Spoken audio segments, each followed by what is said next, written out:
Today on the Mike O'Mara Show. Matt Bloom writes, maybe if Carrie wasn't addicted to plastic surgery. Yeah. There he is. There's the real Carrie. Carrie, that's Matthew Bloom, your buddy. Brady!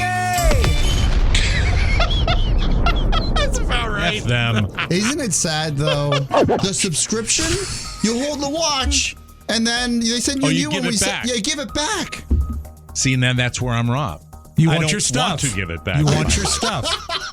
Mike, you see, we're not so unlike you and I. You don't want to give it back. I don't. All that and more. The Mike O'Mara Show starts now. Mike O'Mara, Radio Entertainment. You can listen to the Mike O'Mara Show at MikeO'MaraShow.com. Let's get started. It's the Mike O'Mara Show with Mike O'Mara, Oscar Santana, and Robb Spiewak. Now, here's Mike. Oh, ladies and gentlemen, the circle of life is so sad. It's so depressing. And I'm not talking about me. I was going to say. By the way, welcome to the Mike O'Mara Show. Our cities this week, California, Maryland, San Antonio, Texas, Rayne, Louisiana, Frog City, Rhode Island, Rimini, Italy, and Toledo, Ohio, the glass capital of the world. The Mike O'Mara Show is on now. Glad to have you here. And you really, probably when you're adding up things that you would not like to have happen to you, toward the bottom, and I emphasize bottom, it would be the idea of waking up in the middle of the night and feeling something on your leg that feels like a foreign object. And that turns out to be just what you thought it would be, which would be dog. No. Dog excrement. I thought it would be the dog himself. So here it is. The Frankfurter, the Chihuahua, the elder statesman of our home. How old is he now? I don't know exactly. Carl would be able to tell you that, but I want to say he's up there. Yeah. Because he's got a lot of dogs when they get older. Everybody knows this. You get that kind of pale, washed out blind eye. The skim milk eyes. It's sad. Yeah. And then the saddest thing of all for Frankie, and so I cut Frankie a little slack because he's not going to change now, but that's really above and beyond. And Frankie it's starting to get a lot worse, but not to the extent where I want to say goodbye to him yet. He's still bopping around. He still wags his tail, but is he graying in the face too? Is he getting gray? Hard to tell because he's a blonde dog. Yeah, not really noticeable. But at the end of the day, the saddest thing of all is we have a couch where that is Frankie's domain. If I attempt to sit next to my wife on this couch, it's not like he growls or anything. He just looks like, what are you doing? Yeah, hey, this is my spot. So he is having a real struggle and might be at the end of the line jumping up onto the couch. Oh, he's having trouble making the leap. When you see him sideways, he pulls this.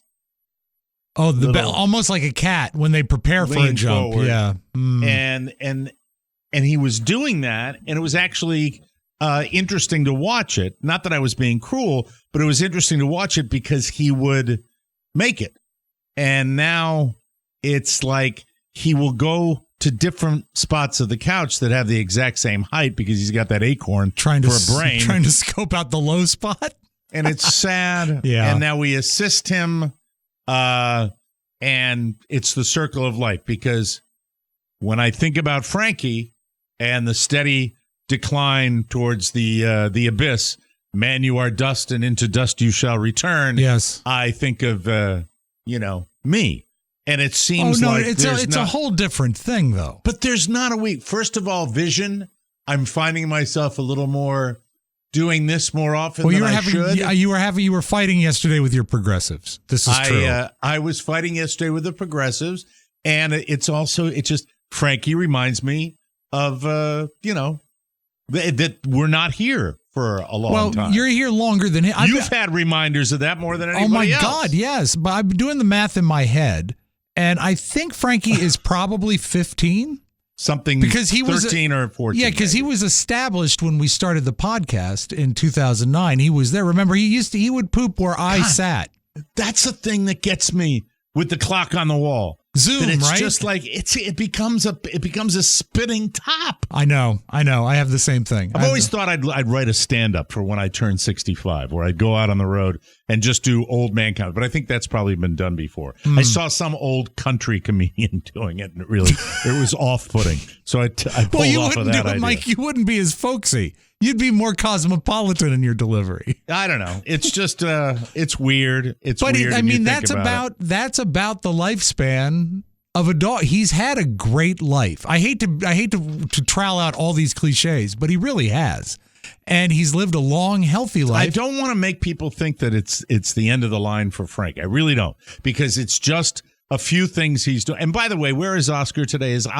He went to the dermatologist? Yeah, and if he's late... Is he having a mole burned off today? That was the teaser, that if the mole was going to be burned off, he was going to be a little late. And he's a little late, so we'll have to find out about the mole when he gets back. So Great Oscar TV show, by the way, The Mole. The mole. So anyway, it's just sad. It just it makes me sad. Does he exhibit any puppyish behavior at all ever? Yeah, he bounce around when we're coming in. See, that's good. Going to the potty. So yeah. So Frankie, my Chihuahua. I want to tell you, we haven't always gotten along right from the very beginning. When I dropped you accidentally, and you thought I was angry. I don't know. It's been okay. You had your moments with him. You used to give him your egg plate. And now the other dog gets it, and Frankie, I put it in front of Frankie the other day, and he stared at it, and maybe either couldn't see it or wasn't. Little moves like that. It's becoming more frequent and sad, and if I keep talking about it, I'll spiral myself into a deep depression. I'm as healthy as I've been in years, and I still do that when Carrie puts a meal in front of me. You just stare at it. I do. I said, what? So on the heels of this discussion, which is the theme for me today, which is, getting older, and I've been thinking so much. I've been thinking overtime about life, and I think you probably noticed that on the show sometimes when I come in here and there's a lot of going on in the news, and I'm philosophical about certain things.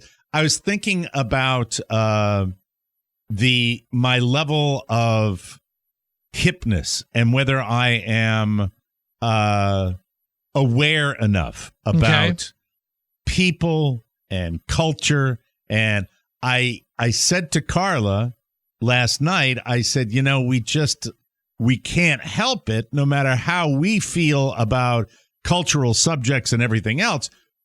We cannot help the fact that living here where we have chosen to live, because I happen to love the game of golf, yes, and the warm weather and all that, you cannot help yourself but be in a bit of a bubble in this area that I've chosen to live in. When I chose to live here, I truly didn't give it a second thought. I was in my 40s when I bought this house, maybe my late 30s. Not this house, but the first house down in Florida. When you moved to Florida. When I bought down in this area, it's for a vacation place because I wanted to go. And I never gave it a second thought.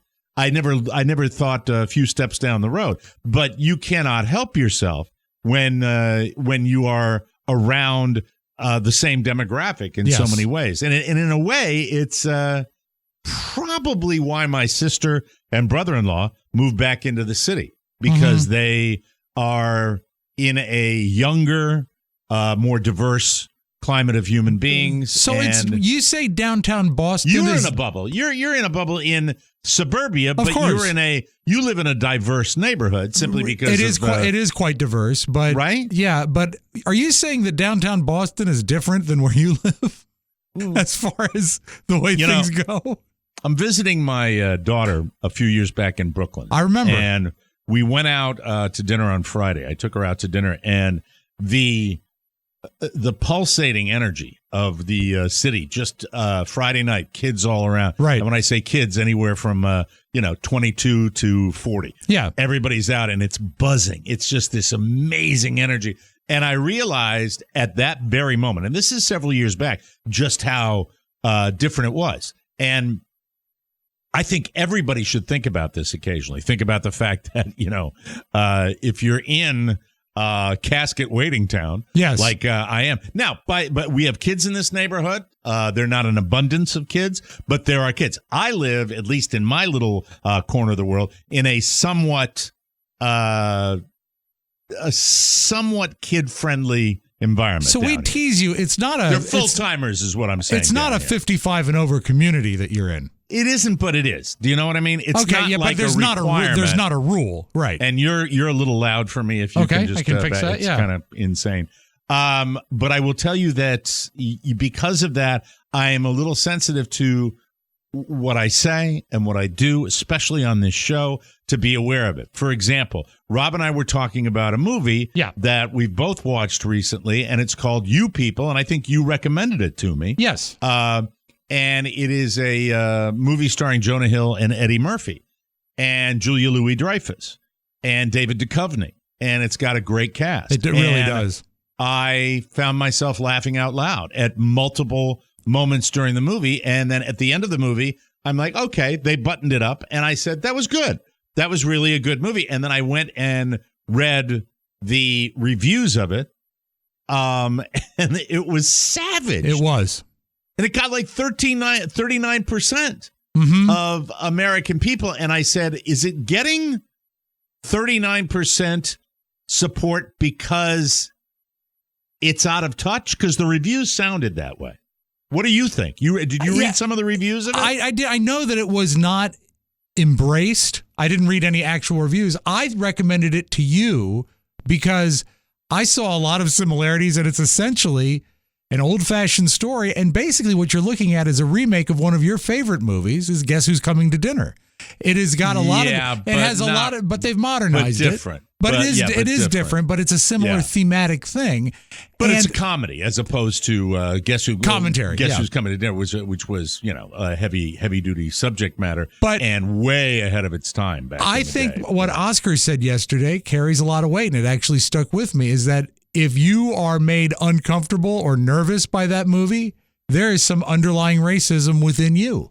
Well, and I maybe think people are scared to like it. A lot of people might be uncomfortable watching that. It is so cringy in a good way, like in a Curb Your Enthusiasm cringy way. Yeah, we should be. We're not giving anything away here because the movie deals with race, head on, and it is also. I just want to, I want to bring up because I'm in shaky ground here because I'm not quite sure why it was savaged so much. So I'm going to bring up some of the reviews and see if I get it. The reviews are primarily that it's a tired plot, that it's an oversimplification, that it's not nuanced at all. I get that. Sure. But what is a comedy other than that? Yeah. That's it's set up, and I think there are some nuances to it. And I think it's handled pretty well. But I can understand also, as you said, in a comedy, you got to paint with broad strokes to lay the situation out. And there's nothing really finite or thin about that.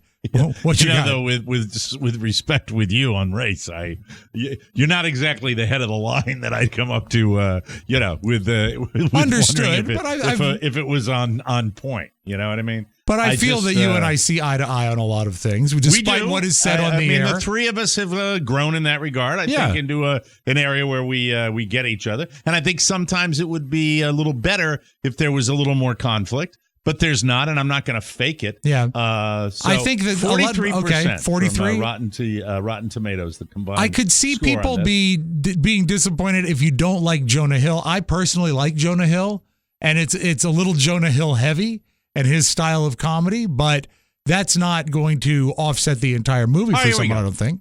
Here we go. This is the best one. I found the one that I wanted. Okay. This is from Brian Tallarico. From RogerEbert.com, very respected movie site. And I wish I'd seen it before we had Ty Burr on, because I would have loved to ask him about this. And I want your reaction to this very brief snippet from the review, because this is the one that jumped off the page at me. All right. When they're talking about You People and the way they handle the racial subject here, a movie that so rarely rings true, it starts to make your skin crawl.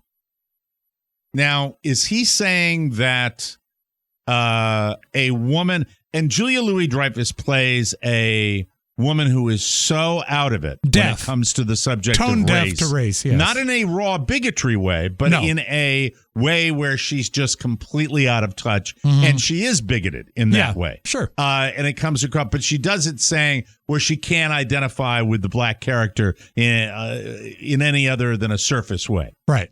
Yeah. You know, which I get completely. I just saying it so rarely rings true. Like, you wouldn't have people like that.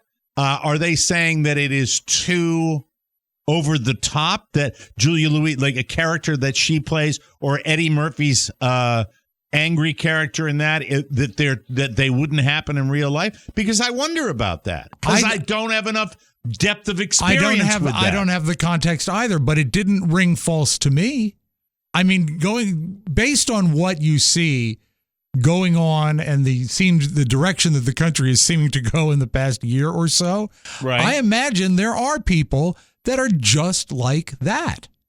And you know what? At the end of the movie, again, no spoilers, they prove themselves to be much rounder characters than the caricatures that are presented in the front. Look, this movie deals about a mixed race marriage. Right. That's Jonah Hill falls in love with an African American girl, and Eddie Murphy plays her father, and Julia Louis-Dreyfus plays Jonah Hill's mother. But the fact that all these reviewers seem to be so overwhelmed with the subject matter that I think they forgot that it was just a comedy. And that comedies don't have to necessarily make sense. They might be scared to embrace it because it might be something that could be misinterpreted. If you say this is really great, are they going to be accused of embracing the fact that there are hateful characters and there are deaf characters as well, you know? And I say deaf, I mean like a tonally deaf.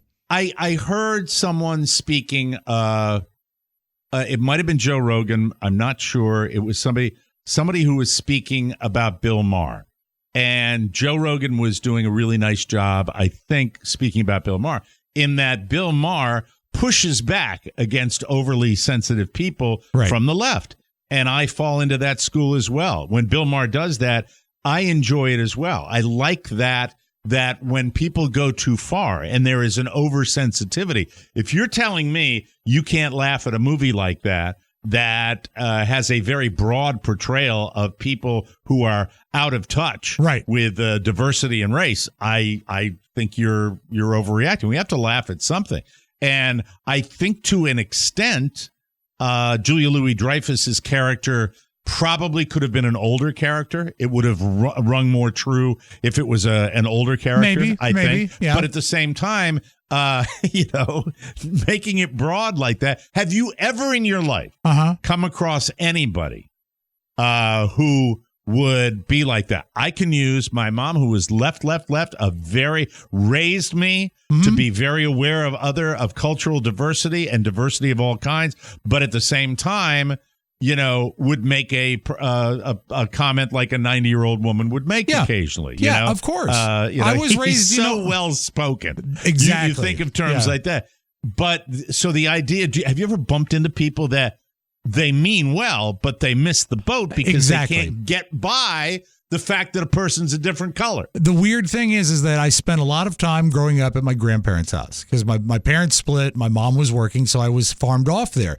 And they hung out with older people. You're the product of a broken home. Mike, I wasn't going to go there, but thank you. And thank you for being sensitive to that. The older people that would come around the house for coffee at, it was 4 o'clock. My dad used to call it truth serum, because they'd come around the house at 4 o'clock and drink coffee and talk. And you'd hear that. So he called the caffeine. Usually they call booze truth serum. He called the coffee break truth serum. Truth serum, because they would talk about it. And you heard stuff like that. So well-spoken, so good-looking, so polite. Yeah. Yeah. That's a variant on the Julia Louis-Dreyfus character who totally means well. Yeah, but then again, this is 40 years ago, but I'm sure they still exist, these people that have that sort of skewed, I'm okay, I'm good because I'm making the gesture, right? Yeah. And I went back yesterday, I watched a lot of news coverage of the funeral yesterday, and I just, if you didn't get a chance to see it, I think everybody ought to watch it. It was just so moving and truly just gut wrenching to watch that and know that experience is not an experience that I share, and all the empathy in the world. And that's kind of what this movie says too. That at a certain point, you're not going to. It's almost insurmountable, the differences between the white folk and the black folk. And really, when you think about that, Jonah Hill has a pretty good monologue saying just that when he finally pulls the dad aside and says, I'll never understand what it's like. Right. Because it exists today. Right. It exists 10 minutes ago. Right. And not the idea of the the ancient history of the Jews or the history of black people in this country. It's just the experience because of the way it is today. And would I be wrong when I'm thinking that we have a world today that is probably more openly racially divided than I've ever seen? Is that accurate? I would say in my life, it's worse now than I've ever seen it, as long as I've been aware. I mean, because these factions have found their buddies and they, whether it is through social media or having a president for 4 years that seemed to condone it, they've found their like-minded people. And when you're in a group, but here's where I have a problem. You're going to be more vocal about it. Here's where I have a problem. I think with that and the fact that exists today, and we need to laugh about it more than anything else. Well, it shows understanding, yes. And it's just, I mean, as much as I know there is work to be done, and have we ever had a better example of how much work needs to be done in our society? We haven't. It's just there all the time. But at the same time, I don't think there's ever been a time where we need to have, poke fun at ourselves and not take ourselves as seriously as we can. And the environment for comedy, stand-up comedians, culture on TV. Sure. It's difficult. There's a scene in the and the movie we're talking about is You People. It's available on Netflix. Yeah. And you can get the movie if you want to see it, form your own opinion. I'd love to know what people think about it. It centers around him doing a podcast too, which is fascinating to me. By the way, that's said at the end of the podcast. Did you get jealous? Not too shabby. I thought wouldn't that be? You know what? That was a pretty. I might get on a plane for that. That was a pretty good turnaround for 6 months for him. It was pretty stunning. I was thinking about what his co-host says. Where you'll never, it'll never be where we're able to understand each other or something along those lines. Yeah. That because of just the differences in people. Which is horrifying when you think about it. No, it's not horrifying to me. I basically understand it now more than I understood it before. Because you have people that are, for example, I can speak to the White Devils, where they're in a world, a lot of people, some of the worst racism comes from places where there is no diversity. Yeah.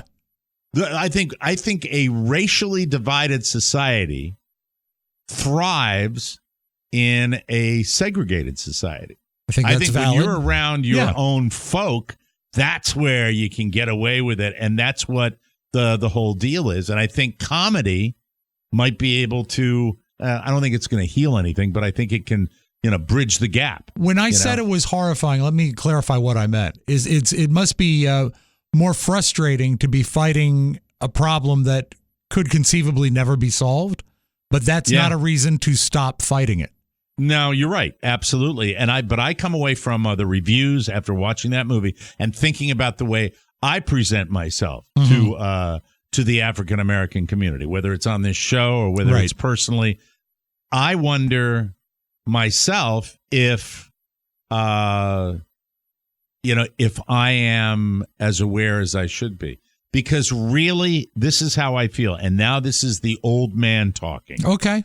I feel now, with many, many communities in our society, it is somewhat of a full-time job keeping up with what is acceptable, what is not acceptable, what is supportive, and what is patronizing. Do I feel that I'm with way? you. And doing a show like we do right now, I think that I'd like to be educated on it a little more. I would too. I would too.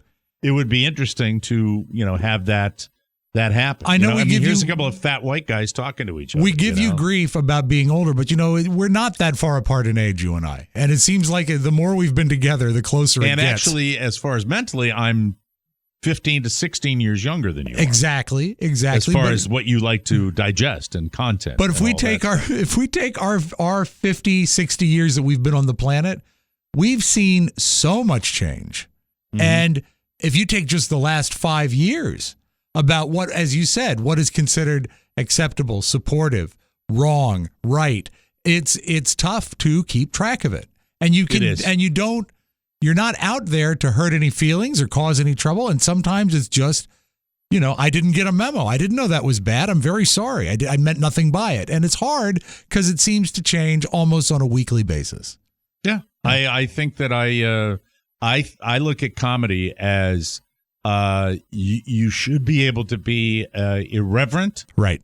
And you should be able to say stuff that you would not be able to say in another forum. Under the guise of it's comedy, and something's going to hit something. Somebody once said all comedy's going to, every joke's going to offend somebody. True. Every joke will offend somebody. That's the way it is out there. So check it out. It's called You People. See what you think. See what your opinion is, and see how it affects you. I worry after reading some reviews and liking the movie that did I like it because I'm an old fart? Did I like that because it was brought? I don't think after watching that movie, I thought that it was anything other than kind of a satirical look at things. Yeah. I wasn't taking that to heart. But when it said that it doesn't ring true, and they did paint with some broad strokes. It probably doesn't ring true with most people. That could be the case, but it seems that in the past, when you were making fun of people that were racist or bigoted, one of the greatest ways to do it, and it's a classic thing to do, is to make them look foolish. But one thing this movie does is it makes it awkward, it makes it cringy, but it doesn't ever make either character on either side look foolish. They've got their way that they are. And here's the thing about comedy. Yeah. Would you not agree that racial division, or I should say racial diversity, or race in general, sure, has been one of the staples of comedy from black comedians and white comedians as well?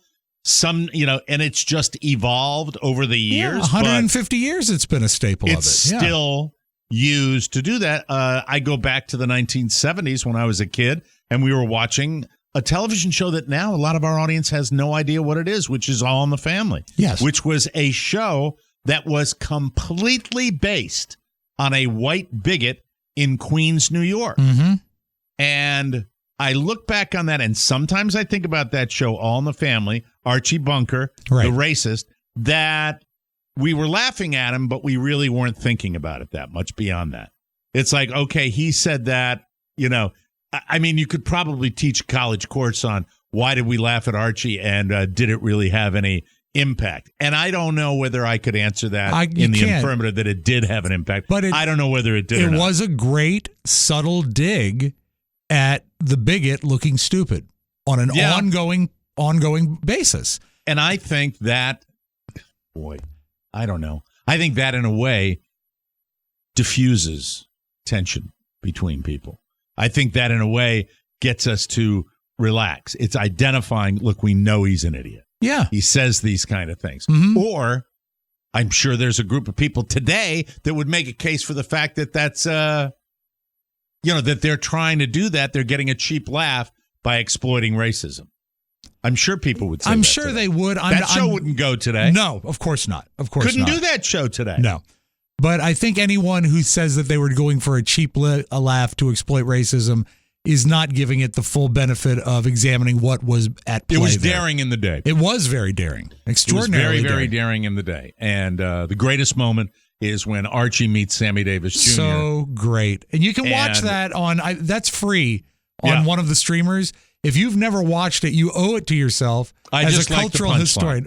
Well, the major punchline of the show is worth watching the entire show. Yep. Look, take away the racism of Archie Bunker, but there's just a line where he screws up at the end, and I found that spectacular. Everyone I still should think see that's it. one of the funniest things. Everyone should see it. That I've seen. But I don't know. Literate. Yeah. I don't know. I think sometimes we get wrapped up in it too much. We get wrapped up. I go back, and people are going to yell at me for this. I don't give an ass. Right. I don't. I really don't. People are going to. I go back, and I have to be honest. I look at the old stuff from comedian Don Rickles. Okay. Occasionally I cringe, but more often than not, I'm like, I know he doesn't mean anything by it. And it just seems to me that when you've got a guy that's, back in that era, I just saw a hand. Is our boy here? Oh, you wrecked his entrance. Oh, what was he going to do? I think What's he's he going to be wearing? No, he's not.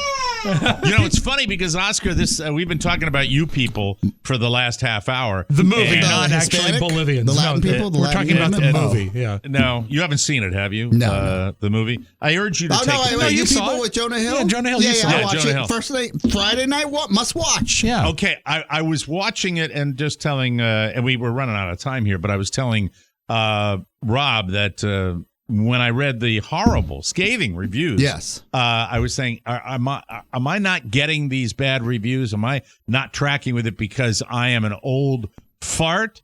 Or I don't know where are people thinking if they rave out, if they give this movie a rave as opposed to a pan, that they're going to be accused of oversimplifying the race card? I don't know. I thought that I looked at the movie as an effing comedy and just laughed at it. That's what I did. I agree. I think I might have mentioned this off air to the guys, and I don't think you were on, Mike.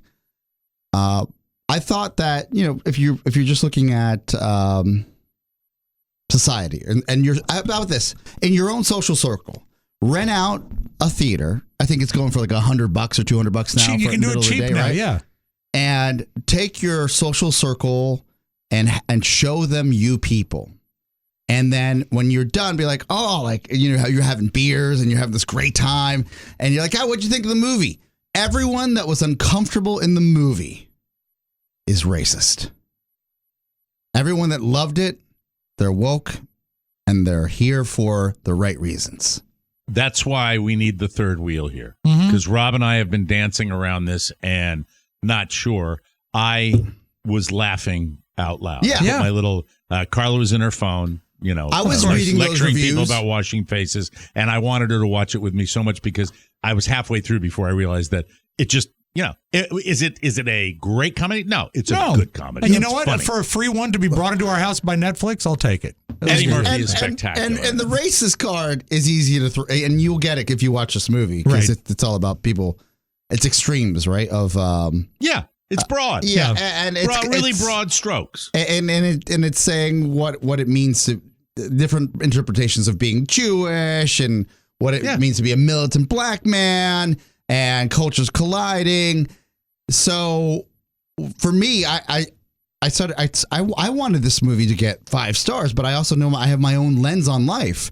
And when I dove into the reviews, as you all were probably talking about, so I'm sorry I'm rehashing a lot of this, is I saw the hate. Like, this is dumb.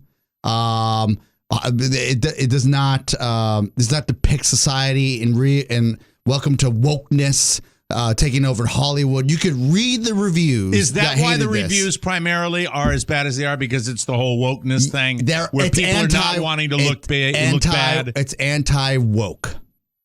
Okay. Mm-hmm. But veiled in not funny. And I don't know.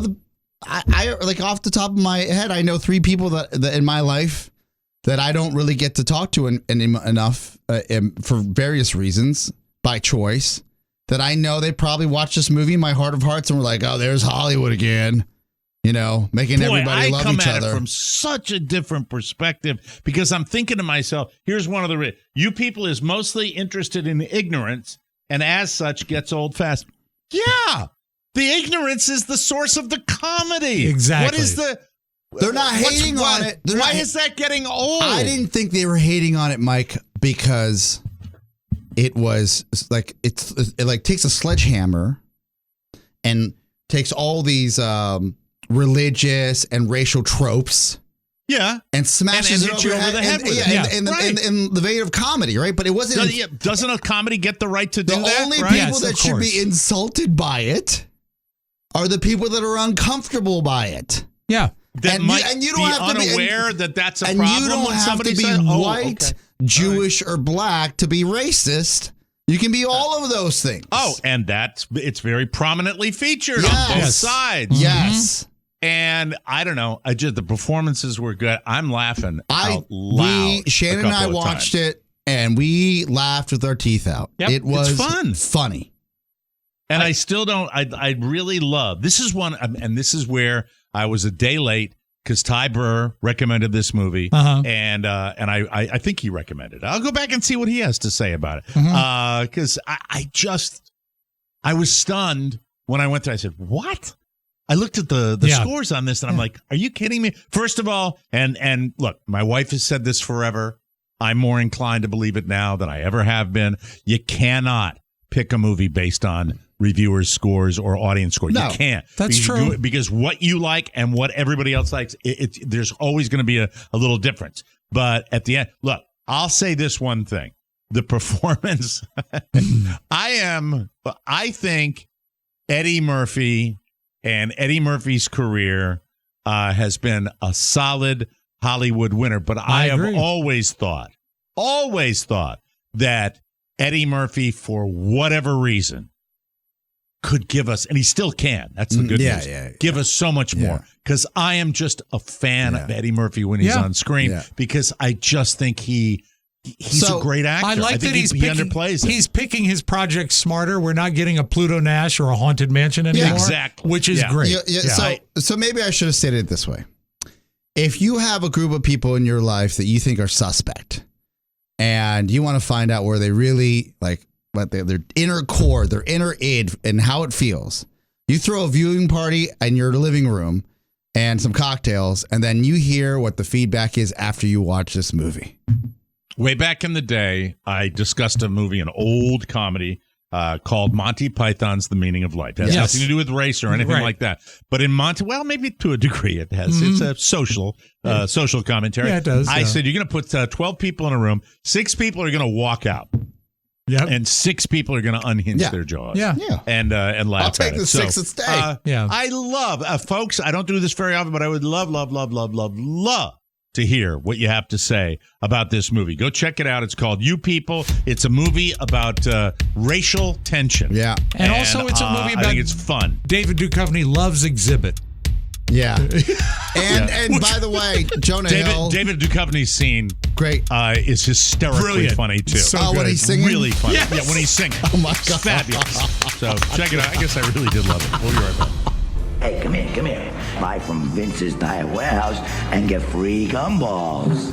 Anybody can sell you what they think you want, but if you need new tires for your ride or the sweet, satisfying pick-me-up of a gumball, you can't miss shopping online through the shopping center at MikeO'MaraShow.com. Target and Walmart has what you're looking for. Have it shipped to your door or pick it up at the store. You can't lose because you help support TMOS. And here's something else to chew on. Gumballs and tires, he can't miss. Trust me. Get out of there. Get out of there. Welcome back to the Mike O'Mara Show. This podcast is sponsored by Groove Life. Now, listen, it's 2023. Are you still using the same belt from 2023?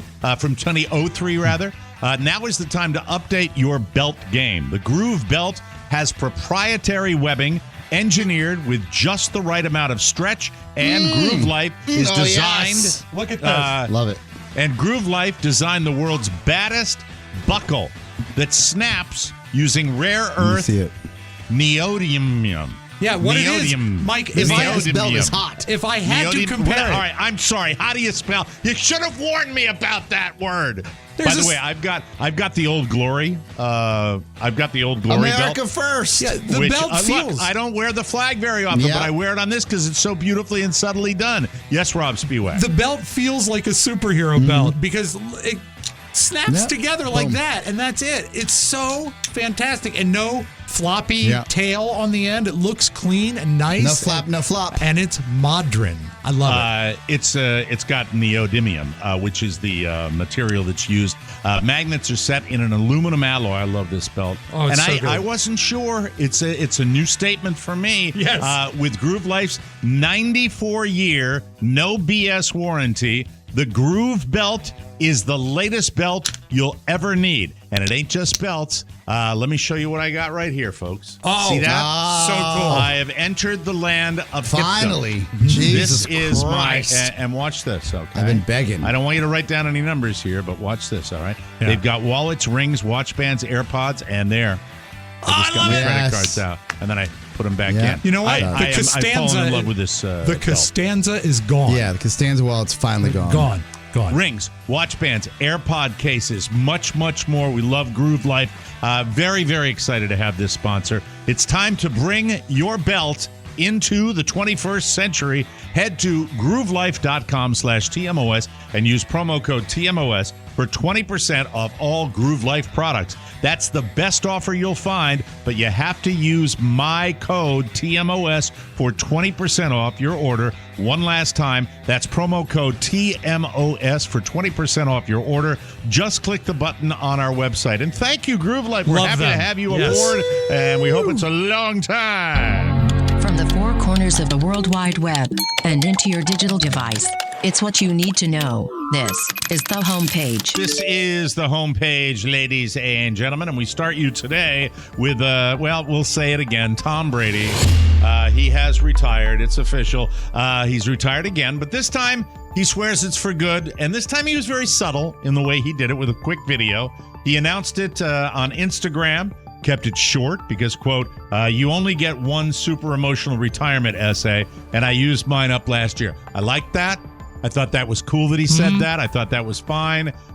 Giselle Bündchen commented on his post saying, quote, wishing you only wonderful things in this new chapter of your life.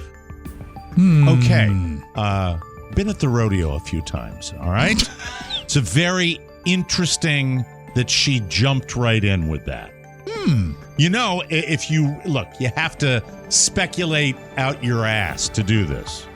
But everything you read about them was that the big problem was that he went back to the NFL. Yeah. Well, now he's quit again. And who knows? That would be a happy story, I think. Well, maybe if they she ever got loves. back together. Maybe she loves a movie star, and he's got that movie now. Okay. That didn't Rob age well. Gronkowski, who I believe is probably the most overexposed athlete in the world. He's going to kick a field goal, Mike, live during the game. He welcomed Tom to the 2 times retired club. Remember, Gronk came out of retirement to join Tom when he signed with Tampa. Tom won 7 Super Bowls. That's tough to beat. 6 with the Patriots and 1 with the Bucks. But the NFC East proved to be his kryptonite. He lost 3 Super Bowls to the Giants and 1. He didn't lose 3 Super Bowls. The Patriots. Yeah. Sorry. I was getting the Bucks and the Patriots confused. He lost 3 Super Bowls to the Giants and 1 to the Eagles.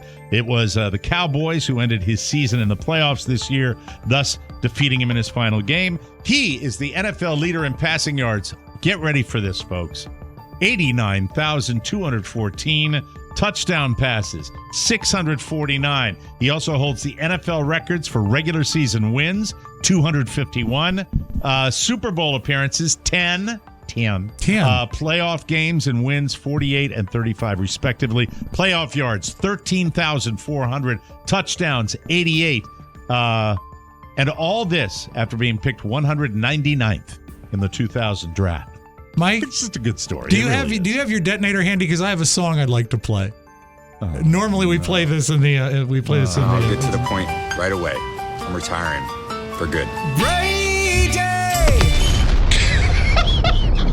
That's about right. F them. Isn't it sad, though, that he could have ended all of this with such grace and just he didn't finish his career on top. No, But it's not sad. It's not. So what? He decided to go back. It doesn't matter. These statistics, he doesn't He's need to do anything. aged Yes, like yes, 10 that years happens. in the last 11 months. I don't think it's because of football. I think it's because of the divorce. yeah. I think that She I think he drained really, the talent and marrow from his soul. And I understand he Right. hated the movie You People. I don't know. Let's see. No word yet on Tom's plans. Last year, you might remember, he signed a 10-year, $375 million deal with Fox. Yes. So we could potentially see him during the Super Bowl coverage. He'll be on Fox Sports and Fox News. Sources, yeah, that's right. I forgot that about him. Yeah. I don't know. I was being really nice to him, and you just... Oscar knows how to tweet me with that. F him. Anyway, sources tell TMZ that Fox was as surprised as everyone at Tom's announcement, and he's not in their plans this season. What sources lie about that? Yeah. Like, not in their plans. It's such garbage. That is Because the broadcast company will never react and modify their plans when they get an A-lister like Tom Brady. Weren't we Brady. just bitching about the Fox team during the playoffs? Yes, Yeah. yes. And now this Greg guy Olsen. he's like, well, I gotta... But he's just going to be demoted. I mean, it's not like Greg Olsen, and it's a proper demotion. Yeah. I think Tom Brady might do very well. I think Tom Brady might be okay in that role. I'd like to see him do it. They're going to put him, since it's a Fox property, it's going to be in the booth. It's going to be Tom Brady, and it's going to be Steve Ducey with him. And it's going to be a great... Steve Ducey's son. Oh, yeah. Isn't that the White House correspondent? Yes, that is. Ducey 2.0. Way to go, Steve. If there are any Matlock fans still breathing, this might just be the thing that sends them over the edge. CBS is rebooting a show I never watched, Matlock, but with a gender swap, and I'm all in because I love her. Kathy Bates is the new Matlock. You can't go wrong with an actress like that. I love Kathy Bates. As a lawyer, fantastic. She's replacing Andy Griffith, which just makes me laugh when I see that name. He starred in the original series from 86 to 95 and passed away in 2012. Here's the official synopsis. After achieving success in her younger years, the brilliant septuagenarian Madeline Matlock, they're calling her Matlock. Yeah, it was Ben joins Matlock the in the workforce original, at a prestigious law firm where she uses her unassuming demeanor and wily tactics to win cases and expose corruption from within. Interestingly, the original Matlock never even ran on CBS. It aired on NBC from 86 to 92, then finished its run on ABC. Let's ask old-time television, Rob Spiewak. Are you looking forward to it? I am in a certain extent, but the problem is that it was a good procedural show. Matlock was well written, and all that was fine. But the problem here is, if you're going to change the gender of Matlock, it's a new show, and it should be just a crime lawyer show starring Kathy Bates. Why? Is she related to him though? Yeah, but why? Why does that? No, I mean you don't need to reinvent the show. As a gimmick. It will be okay if it was... Wait, a woman lawyer is a gimmick to you? No. I'm saying it's a gimmick to rebrand the show when it's not the same show. And she's so well-spoken. Call it Bates. Then I'd watch it. Okay. By the way, do you have anything in the story? I understand Andy Griffith. You ready to come out of those weeds right now? Okay. I'm I fine don't in think this you weed did patch. it maliciously. I think you just got lost with the question. No, there's which no need happens to. Occasionally. There's no need to reinvent the show with her. Just start a new show. It's not going to have enough similarities to the old show. If you start a new show with like a new name, yeah. Well, she's a name. Then it's not going to get the buzz. Yeah. No, call it Bates, and then I'm watching. Master. No. I paused because someone was going to say it. All right, Andy can I share Griffith with you? would have loved the movie. Okay, People. shut up. Thank you. Can we move on? God Almighty. Let me give you my favorite story of the week. Okay. There's a man in Michigan. This is, I just can't tell you how much joy this brings me. His name is Keith Stonehouse. He let his 6-year-old son use his phone to play a game Saturday night. I've done that. Sure. I did it probably when my kid was 6. He thought that it would chill him out before bed. Yeah. The kid ends up playing with a different app, Grubhub. Oh, no. Keith says he knew something was strange when he got a food delivery, but before he could figure it out, another one came. Then another and another. He said it was a parade of deliveries. A fat attack. It didn't take long for him to figure out that they were orders from his account, and his son had made the orders. There was nearly $1,000 in food delivery orders, and it could have been worse. He said his credit card stopped at a $439 order from Happy's Pizza. This is great. This is the best. The credit card obviously had a fraud alert on it. However, a $183 order of jumbo shrimp from the same restaurant did go through just fine. The 6-year-old. Yeah, he wanted shrimp. Grand. He wanted shrimp and pizza. Orders from other restaurants for chicken shawarma, salads, chicken wraps, chili cheese fries, ice cream, and more. Keith says he was mad, but there was nothing he could do about it, so he crammed as much as he could in the fridge and offered the rest to neighbors. He also tried to talk to his 6-year-old about it, so he'd understand what went wrong. But while he was trying to explain, the kid stopped him and asked this question. Dad, did the pepperoni pizza come yet? Oh, God. We're having a little issue that I'll talk about maybe next week with apps. Not apps, but add-ons. Yeah. An area I'm not familiar with, but somehow expansion certain packs. little fingers have access to add-ons for Fortnite and Call of Duty Modern Warfare. And it's a habit I'm trying to break, and it's not the good. Salad seems like an outlier. That he would order a salad. It would have been a combo deal. Could have been. If you have an upseller on the other end, I don't doubt the kid was like, do you want the salad? Sure. Yep. Dad likes salads. Extra dressing. Can you imagine if you had a recording of that kid ordering? I would love it. They would have been so happy. What a great order. Yeah. It would be fantastic. A guy in Rochester, New York, got home on Monday to find his upstairs neighbor wearing his clothes and eating his food with a fire raging in the background in his living room. The neighbor got in by kicking the door down, made himself right at home. It sounds like the fire was in the living room, and police say it was intentional.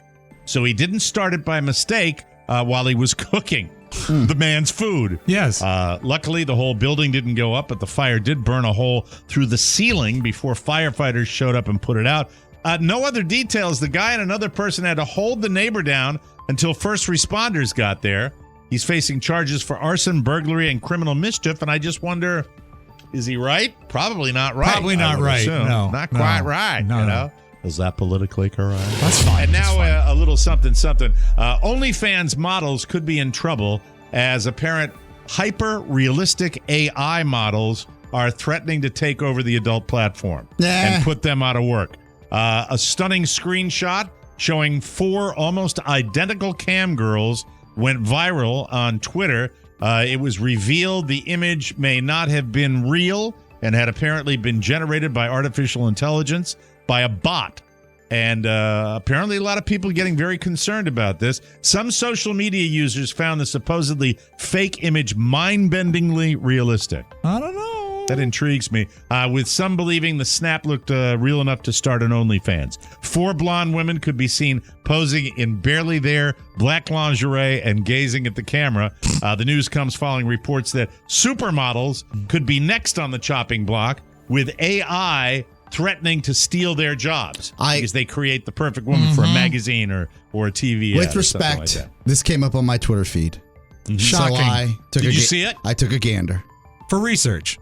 Well, I'm not a How did they look? I'm not a pervert, but it's the same garbage you see on these anime cartoons. Like they're not going to replace anybody. Well, it's funny you mention that because all of this news, although disturbing, will not have any effect on Ponyboy Matt Bloom. I am a pervert. Who said the images were too realistic. There you go. I only did That's 2D. It. Yeah. It's good. That happened. That was a nice little weave into the thing. And we both went there immediately to Ponyboy. Yeah. They were, but those images were designed by a master bot.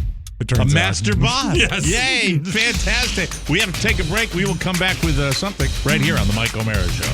Hi, this is TV's Sally Struthers. Do you want to make more money in a career you'll love? We all do. And this week's bonus show has ideas for that next chapter in your life. Let's do something fun. Tired of working in those Brazilian tourist shops? I'm a sad podcaster. I called 911. Who's got the most lint in their belly button? Go. We'll provide you with everything you need to be an amazing success. You can be cutting a rug for fun and profit. If you're successful, yes, this is what you get to keep. Wow. That's how y'all getting down in Philly after a win? The TMOS bonus show is that fifth hour of funny you can only get with a subscription. Get yours today at MikeO'MaraShow.com. Stay classy, Philadelphia. Hello, everyone. I'm Mike O'Mara.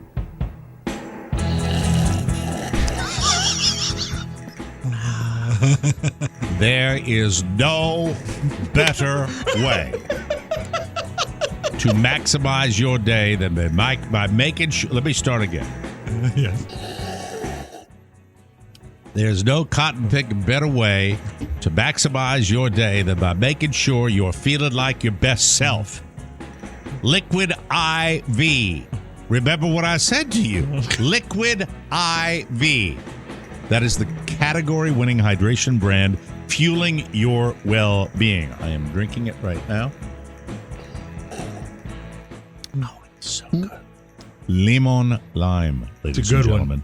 This is a hydration multiplier, and it just may be the one product you are missing in your daily routine. I am seeing more and more of my pals using Liquid IV. Just one stick gives you 5 essential vitamins, 2 times faster hydration than water alone. Use it first thing in the morning. You can use it before a workout. You can use it while you're out on the 97-degree golf course, sweating your off. When you feel run down, you can use it after a long night on a long flight. By the way, if you don't know this, they tell you on flights you got to stay hydrated. That's true. Liquid IV is made with premium ingredients and is non-GMO and free from gluten, dairy, and soy. Plus, Liquid IV on a mission to change the world. They're donating 25. They've donated. They've already done it. Yes.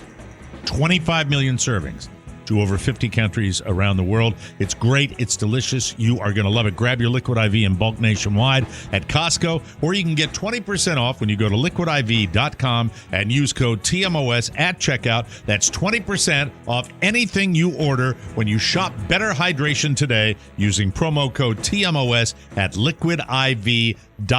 So before the shows, I usually ask Rob and Oscar what's going on. And Rob told me something. And as he was saying, I was writing something totally different down about Rob because I wanted to get a Rob Spiewak health update and find out you are now over 7 months sober. Next month will be a year. Do you count the time you were God. hospitalized? Sure, yeah. March 15th is when I had my last drink. That's that night. That's Yep. I'm going to give you. I'm going to give you a little round of applause Yeah. on that one. Well, let's not. We're not there yet. Well, thank you. What's a Oscar. year? Yeah, let's just get to the 15th. So you were talking about something, but I'm curious. What did you want to talk about? Because I know you want to talk about I was going to say, something. I thought there was an article on CNN that too much screen time hampers a child. Yeah, we can do that another time. I want to talk about you. Talk about me. Let's talk about me. So you've brought a lot of very interesting little factoids about your life, and I like to wait a while on some of those vanilla milkshakes until I get them all sort of sorted out. Your wife has been organizing. Yes. You have been, but she's got a new face. She does have a new face. Controversy of your when you made the statement that scared Oscar and I when you're talking about your son taking your beer. That was my beer. You know, I paid for it. I know. No, why are you buying beer? That's what we were asking. And because you have to be a good host. Yeah. Anyway, that was a controversy. If you were to quit drinking, What was the personal thing you wanted to talk about today? Not the screen time. You wanted to talk about something in your life. I'm pissed that Carrie's making me sell my stuff. What stuff? I think she deserves a medal for that. That's a wonderful idea. No, it's like these are things that really, really matter to me. And she says, like what? Like one of my microphones. She said, it would be probably, you've got a lot of them, and it would be How much could you pick up for one? What is your do you know what your most valuable microphone is? I do. Yeah, I do. What is it? And I'm not selling that one. It's an What RCA. is it? It's a RCA 44BX, which is the old-fashioned microphone that is almost shaped like a coffin. It's a big square type deal. How much could you get for it? That sells between $5,000 and $6,000. Oh my God! And its original stand, yeah, they've appreciated since I purchased them. And How much did you pay for it? I think I paid like $900 or $1,000 for it, and then sunk some money into it to restore it. There's a guy. Have it work? Well, no, you have to have them re-ribboned often, and the silk was messed up inside the metal. Could you plug it in tomorrow and do it and use it on the show? Sure. Yeah, bring it in. And remember, the mic I'm selling is an RCA 77, which is the pill-shaped one that was on like Letterman's desk and Larry King's desk. We've used that. That was Carrie's mic when we did our cocktail parties from home. It sounds great. How much profit will you make on that? That one was probably a $600 mic that I'll sell for about $2,000, I think. These are beautiful mics. They're cool. Yeah, those are collectibles. I didn't know that. Oh, they're incredibly so. Well, because no one makes a good ribbon mic. I don't want to get too much in the weeds of stuff. I have nothing I could sell. I have not. And believe me, this week in particular. Yeah. Oh, do I wish I could sell stuff. Can we focus on Rob? Yeah, I'm sorry. Okay, thank you. I'm sorry. Well, I was just making a comment, for Christ's sake. She was going around and I said, I really don't want to sell stuff. And she said, well, it's just stuff. And you've had it and you've looked at it and we could sell it and get some money. I said, if we sell all of the stuff, we're still going to be pretty broke. It's not going to make a long-term difference. But I've realized on Friday night, I don't want her, as Oscar would say, walking around the house like a sad egg. Yeah. So I made a list of things. I'd sell my Kurt Schilling signed Red Sox 2004 World Series jersey. With a certificate of authenticity. Would you do a certificate of authenticity? What was that? Would you do a certificate of authenticity with it? I don't know what that I would fill out. Yeah, you know what? Sometimes I've done that. I said I certify that it's real. I'm not a grifter. This is why you're a grifter. This is why. I'm not a con. Well, do you believe it's authentic?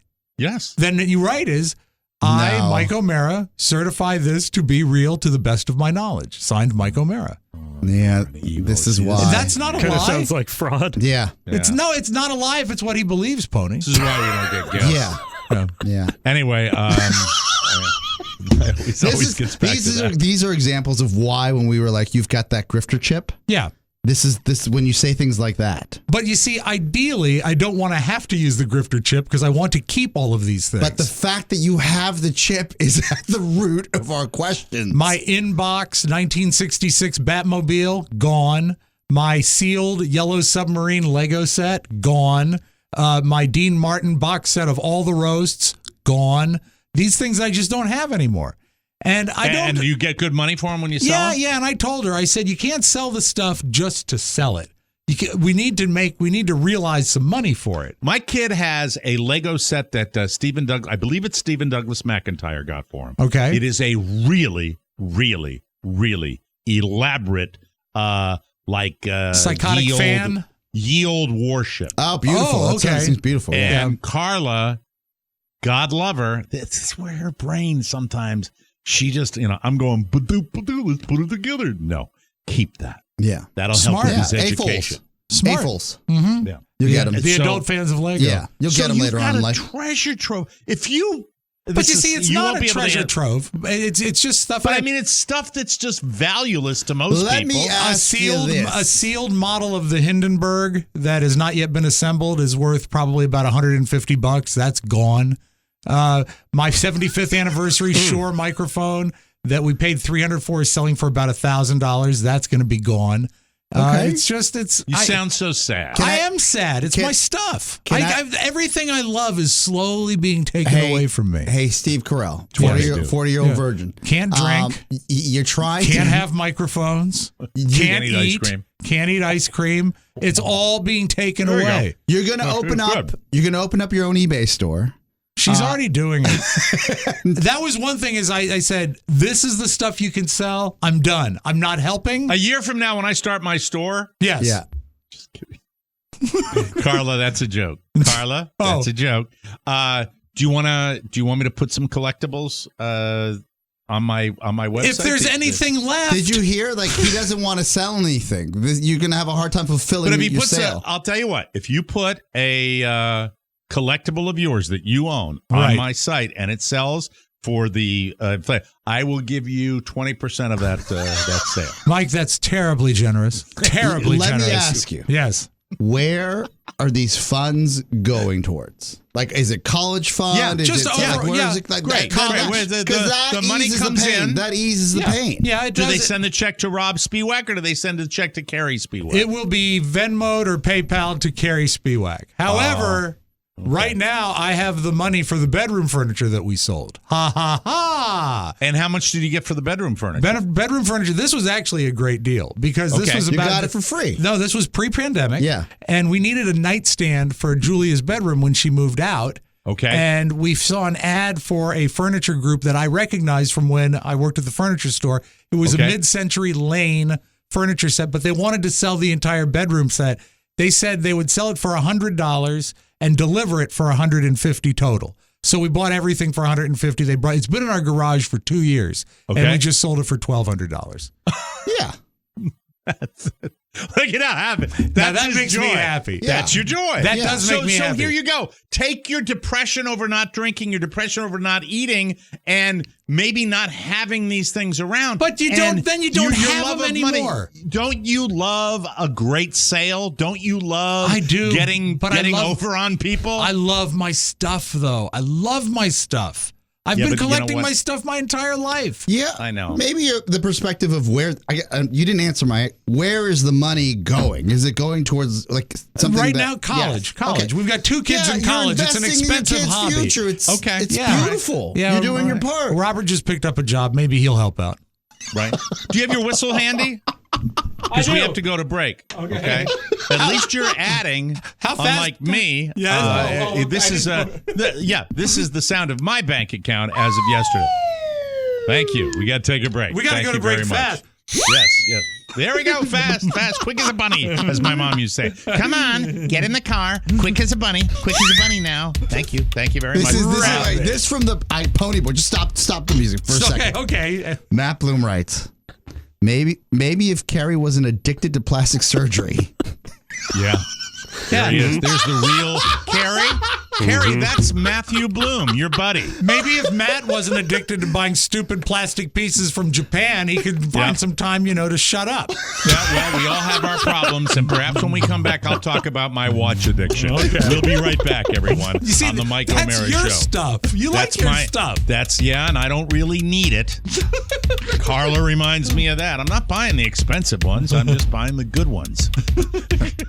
I got to vent that. I can't wait. I've got to do that next one. I have like 2 minutes to do it. God damn it. Why were you late, Oscar? God damn it. It may be cold outside, but the specials are on fire. At Trader Mike's Discount Shack. Trader Mike is moving only a few feet to a new location. It's the Sistine Chapel on a floor that you can eat. And he's willing to do what it takes to make a deal. Check out these deals. I have acquired, over my lifetime, way too many golf clubs. A lot of them are broken. I do have a shop vac. I have a squeegee, and I have a light bulb changer. Trader Mike is stacking the specials high and letting them fly. He's stacking them deep and selling them cheap. But that's not all. You can find more great deals through Target and Walmart when you click on the shopping center banner at MikeO'MaraShow.com. Treat yourself. Hurry, folks, because these deals are crazy. Trust me. There we go. Welcome back to the show. You know that turning into your parents might be your worst nightmare, but let's be real.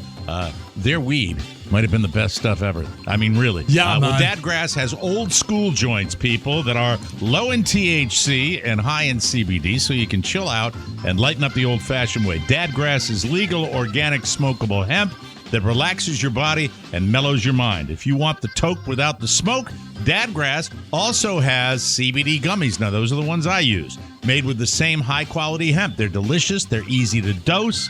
And the effects, I can say this as somebody who has not always been in the weed camp.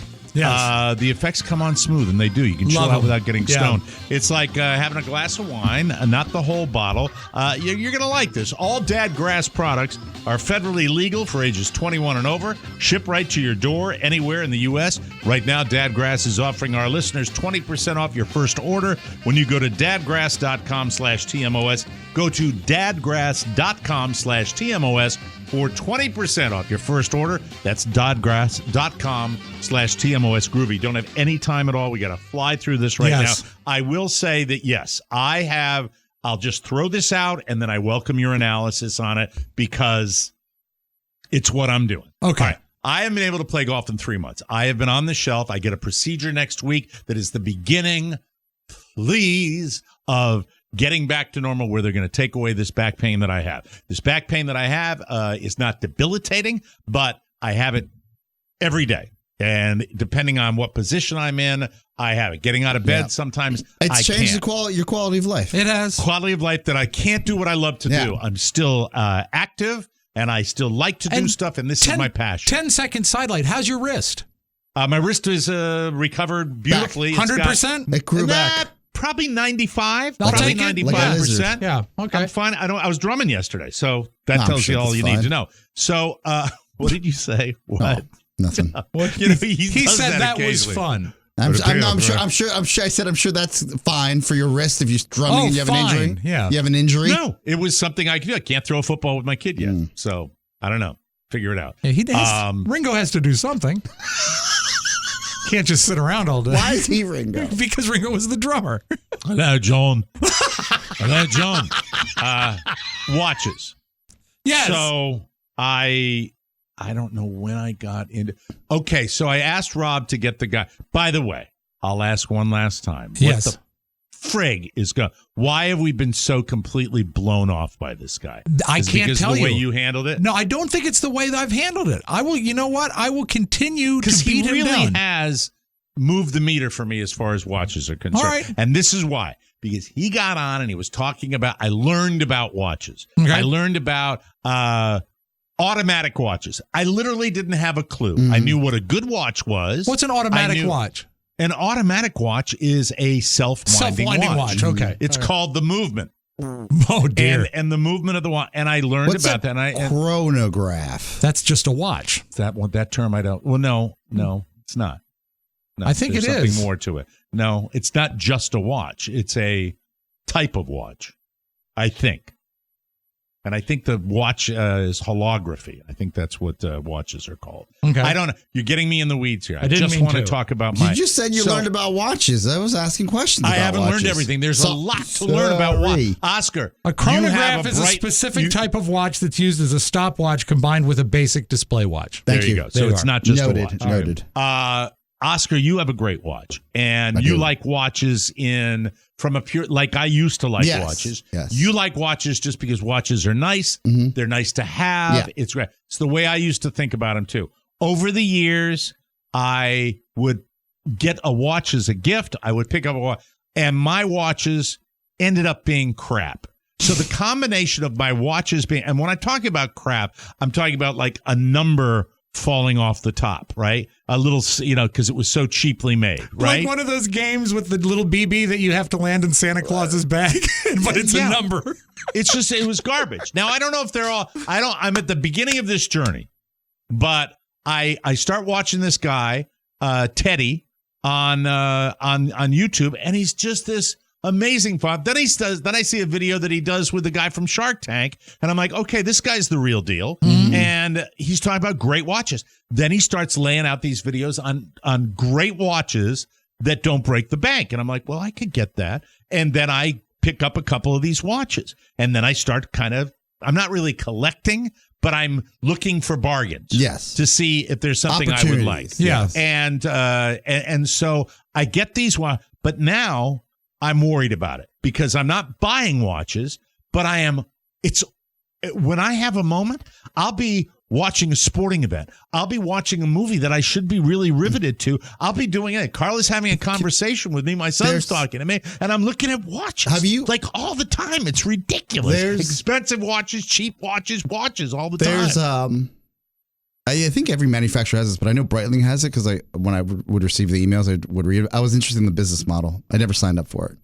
Breitling is a brand of watch, Mike. Correct. Yes, it is. Nice one. They have a subscription service. Oh God. Yeah, but I can't afford a Breitling subscription service. That's a minimal like 18. That's the cheapest one would be about $1,800. But they have one subscription. You're paying. I remember seeing this. Maybe it was during the pandemic, so they had pandemic prices. They have watches that are $400 a month. You're not going to get it. And every month, Mike, they send you a new piece of the watch. The subscription, you hold the watch, and then they send you a new one. You give it back. See, and then that's where I'm Rob. You want your stuff. I don't want to give it back. You want your stuff. Mike. You see, we're not so continued. unlike you and I. You to don't be want to continued. give it back. I don't. I don't. I have Seikos. I have Seikos, and I'm wearing. My father wore a Hamilton, and I'm wearing a new. This is a new Hamilton. Not an expensive one, but it's very nice, and it's automatic. So if you want to wind it, you just go. Rant, rant, rant. I'm an idiot. We'll be right back. How's it going, Mike? I have an issue with printer streaking. A disembodied voice says, "Is it a laser print?" The solution was on the other side of this wall. That's right. Saying nothing. He's like, no, just shake it. Oh, that's not going to work. Just take the cartridges out and shake them. Ichabod weighs in with shake it. Shake it, baby. Are you having technical issues with the Mike O'Mara Show or the TMOS bonus show? That's right. Have you tried unplugging it and plugging it back in? Never fear. Just email Ichabod at MikeO'MaraShow.com and shake it one time for me, honey. And that's all. If I don't do this now with Rob, I will forget Rob. Yes. So my kid watches Looney Tunes every morning. You're going to know the character. Okay. There's a character on Looney Tunes who works like at a cable company or something like that, and it's the voice of Pony. It is the turtle character. I don't know if you're familiar with it. Yeah, You're familiar with it? Absolutely. His original cartoon was the tortoise and the hare, and he was dead opposite And Bugs it's like, Bunny. hello, that guy. how you doing? If you could find some of that. Got it. For Pony, we would have a field day with that. If I don't, I won't. Even between now and the end of the show, I would forget to tell you that. Forget to tell me what. I don't know. Looking to get your financial future organized. If you don't have life insurance yet, that should be at the top of your list. Fabric by Gerber Life is what you need. With life insurance and other family finance solutions all in one place, Fabric has great policies like $1 million in coverage for less than $1 a day. It takes less than 10 minutes to apply, and then you can tailor your quote to fit your family's needs. Fabric was specifically designed to give parents like you affordable term life insurance. Plus, Fabric has a 30-day money-back guarantee, and you can cancel at any time. Fabric was designed by parents for parents to help you get a high-quality, surprisingly affordable term life insurance policy in less than 10 minutes. You could be offered coverage instantly with no health exam required. Protect your family today with Fabric by Gerber Life. Peace of mind. Apply today in just 10 minutes at meetfabric.com/TMOS. That's meetfabric.com/TMOS. MEET fabric.com/TMOS. Policies are issued by Western Southern Life Assurance Company. Not available in certain states. Prices subject to underwriting and health questions. And now it's time for the town of Nice. We call this stereophonic sound. Sound Town. Oscar has me trained Hold on, because he just sent a text, and I just saw the headline. I didn't even download the link, and I laughed. Mike, I found the pricing for the Breitling Select. I guess that's what the program's called. $2K a month? No, it's not $2K a month. It's a $450 initiation fee and then $150 a month. So $2K total for the year. You get up to three watches annually, including the Super Ocean, which, if I recall, is one of the most expensive Breitlings around. But you have to send it back. You have to send it back. Mike, you want your stuff. Yeah, I don't want that. It's the same chip in me that makes me still buy DVDs occasionally because You're they paying could for something you don't own. Exactly. And what is a car lease? You're not even renting. Yeah, it's ridiculous. Have you ever leased a car? It's impossible. Have you ever leased a car? Yeah, but it's not the same thing. Car you drive to work. What do you do with a watch? You don't drive it to work. You wear it. I don't think it would be worth it. Status. And by the way, it's seekers. only Breitling, right? Only Breitling. This is just one of the programs. This is directly through Breitling. Yeah, there are a lot of people out there trying to make a quick buck on watches. All right. What are you? Do the people at Breitling have the grifter chip? No. Hold on. One of the things, Teddy, my friend Teddy. So they just don't. They haven't responded to you at all. No. I will continue. What is the tone when you speak to them? I explain who we are, what we do, and we need to. What is their tone record the when call? they speak to you? Why don't we record the call and play it back? And like a telemarketer, judge the call. Why don't we call them on the show tomorrow? Okay, we can do that. On the bonus show, where we can do that. This will be great. We will call the company that's blowing you up, and the three of us will speak with them. All right.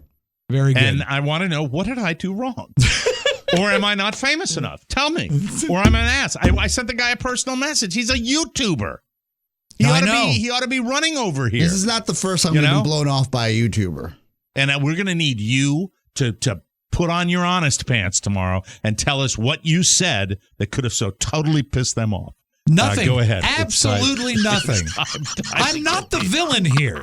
Yeah. But you don't deliver for me. And but that doesn't. That's frustrating. But it doesn't make me a villain. I'm not. To me, it does. I'm not. To me, 100%. Mike, I'm not out to do bad.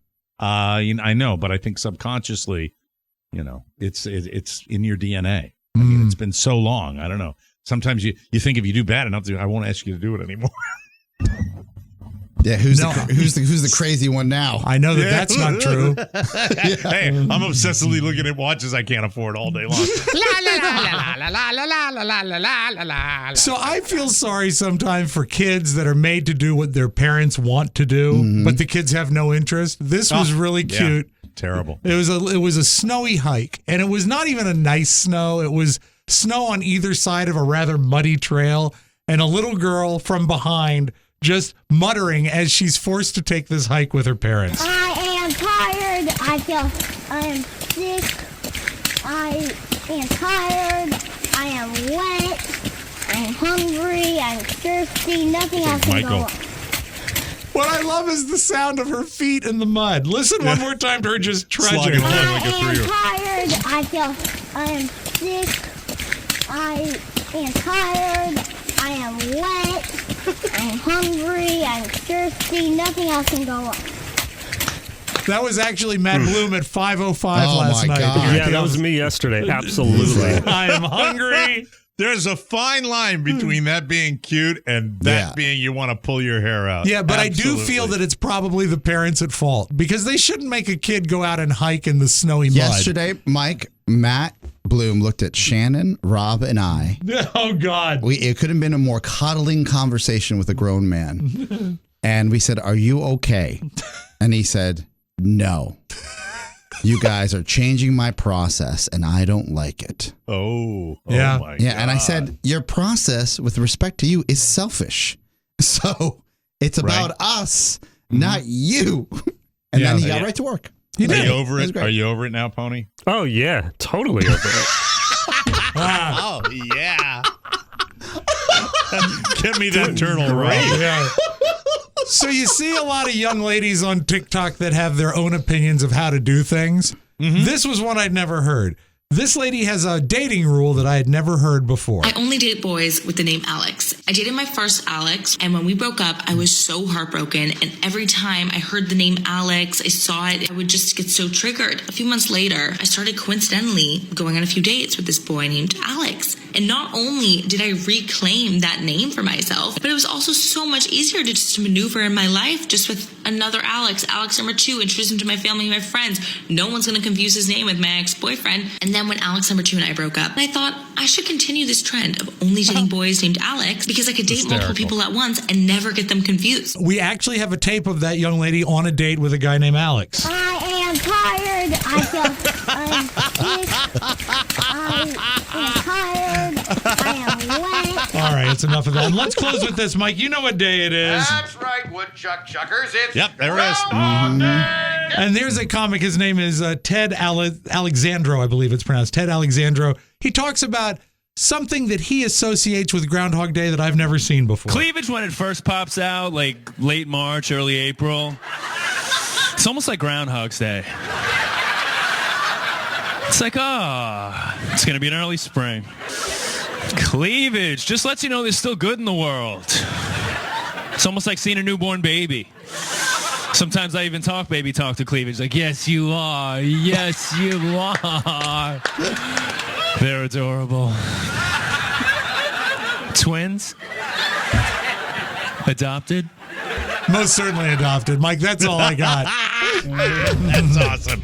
All right, we got to get out of here. Tomorrow, all right, we're going to try it. We're going to call that person. Yes. And see what happens. And it'll be a little, the bonus show about the process on the Mike O'Mara Show tomorrow. So if you are one of those inside baseball listeners, tomorrow's your show. It's the show. Yeah. Learn how I guarantee I'll try not to yell. Yes. Yes, we can find out exactly what happened. Thank you.